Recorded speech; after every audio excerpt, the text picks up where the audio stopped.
আল্লাহ পাক বলে, লা তাত্তাখিযুল ইয়াহুদা ওয়ান নাসারা আউলিয়া, ইহুদি খ্রিস্টানদেরকে তোমরা তোমাদের আপনজন, প্রিয়জন, বন্ধুরূপে গ্রহণ করবে না, এরা তোমাদের দুশমন।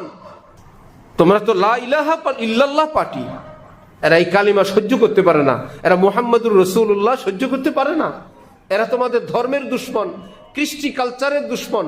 আজকে মুসলমানরা এক খেলাকে কেন্দ্র করে, মুসলমান কি মুসলমানের পক্ষে না ইহুদি খ্রিস্টানের পক্ষে?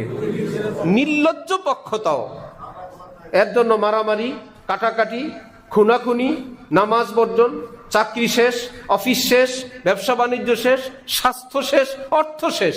কোনোদিন তো আমাদের জাতীয় কোনো বিষয় নিয়ে, দেশের কোনো বিষয় নিয়ে এত দীর্ঘদিন যাবৎ পুরা জাতিকে এরকম ঐক্যবদ্ধ হইতে, এরকম হই হুল্লোড় করতে তো আমরা নিজের দেশের ব্যাপারেও দেখি না। আরেকটা খেলা, চাও কেমন খেলা? যাদের সঙ্গে আমাদের ন্যূনতম কোনো সম্পর্ক নাই, না আমাদের নাম আছে, না আমাদের কোনো ব্যাপার আছে, তাও টাইমগুলো কত কেমন, সারা রাত জেগে থাকো খেলার অপেক্ষায়। আসরাবে কাহার চু মস্তি দেহি, নিজ ধারা সুরতে হস্তি দেহি। কোন জাতিকে যখন আল্লাহ পাক ধ্বংস করবেন, তার একটা পূর্বাভাস আছে, পূর্ব লক্ষণ আছে।